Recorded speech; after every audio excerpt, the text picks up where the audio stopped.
Básicamente, un volante de inercia es prácticamente un sistema de almacenamiento de energía. Entre sus principales características, destaca que es capaz de absorber y ceder energía en un corto lapso de tiempo. Su funcionamiento tiene sus bases en uno de los principios básicos de física, el cual es que los objetos que se encuentran en movimiento tienden a permanecer en movimiento. El volante de inercia se conforma de una rueda o rotor, generalmente muy pesada, a la que la fuente de energía le transmite energía cinética rotacional para que luego el volante se la devuelva. El volante de inercia está normalmente acoplado a un árbol, girando solitario al mismo tiempo, aprovechando de sus condiciones físicas para ganar inercia a medida de que el árbol va aumentando su velocidad. En un automóvil, el volante de inercia es generalmente de fundición de acero. Se encuentra colocado en el extremo del cigüeñal más próximo a la caja de cambios. Los volantes son dispositivos que se utilizan para mantener una determinada relación entre el movimiento de rotación del eje de una máquina con la potencia que le entrega la misma. En mecánica, un volante de inercia o volante motor es un elemento totalmente pasivo, que únicamente aporta al sistema una inercia adicional, de modo que le permite almacenar energía cinética. Este volante continúa su movimiento por inercia cuando cesa el par motor que lo impulsa. De este modo, el volante de inercia se opone a las aceleraciones bruscas en un movimiento rotativo. Así se constituye en reducir las fluctuaciones de velocidad angular, es decir, se utiliza el volante para suavizar el flujo de energía entre una fuente de potencia y su carga.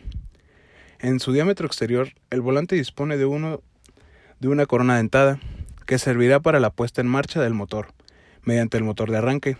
Al rodar el motor de arranque, su movimiento hace que empiece a girar el volante de inercia, con lo que se da inicio al ciclo del motor. El movimiento más frecuente e importante en máquinas o herramientas es el de rotación. En muchos casos la potencia de entrada y el trabajo de salida son constantes, y el movimiento de giro o las variaciones de carga son despreciables para periodos de tiempo relativamente grandes. Ejemplo de esto puede ser una turbina moviendo un generador o un motor eléctrico moviendo una bomba centrífuga. En estos casos, la potencia de entrada o salida, o ambas, puede variar bastante y con frecuencia en cada ciclo de trabajo. En este caso, de las máquinas de combustión interna y también aquellas que transforman el movimiento de rotación en funcionamiento alternativo, como bombas alternativas, compresores, entre otros, el funcionamiento de estas máquinas debe dotárseles de un método para acumular energía y cederla en proporciones elevadas cuando se requiera. Este problema se requiere y se resuelve agregando una inercia rotacional o volante, que esté en consonancia con el ciclo de trabajo de la máquina.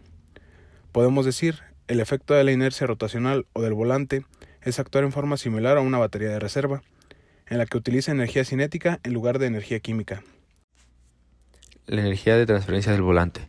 En la figura mostrada se tiene una representación matemática de un volante, cuyo movimiento se mide mediante la coordenada angular θ y posee un movimiento de inercia I, un momento de torsión de entrada Ti que corresponde a una coordenada θi.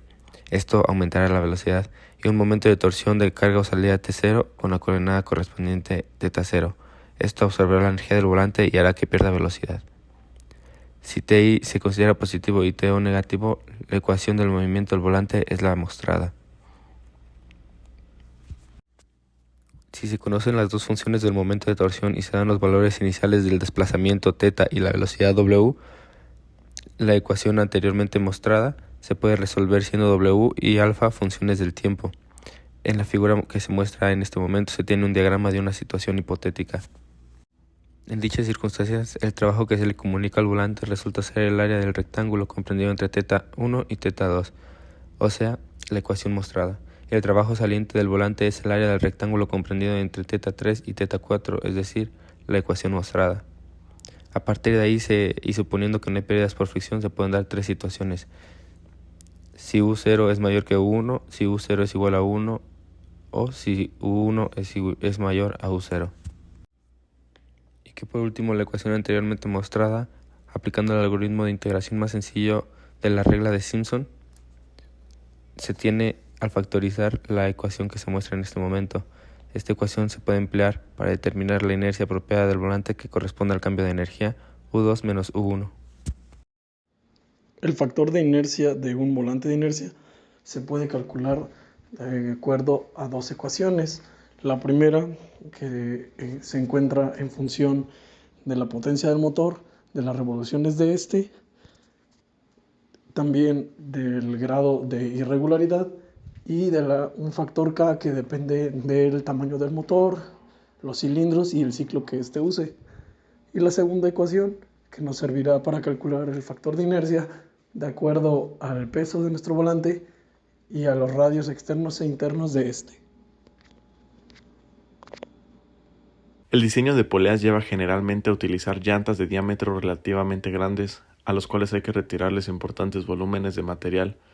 El alto costo asociado a los procesos de fabricación, como es el mecanizado, así como la dificultad de conseguir materiales laminados de grandes diámetros, hace del modelo en fundición gris el principal proceso de fabricación de llantas para poleas.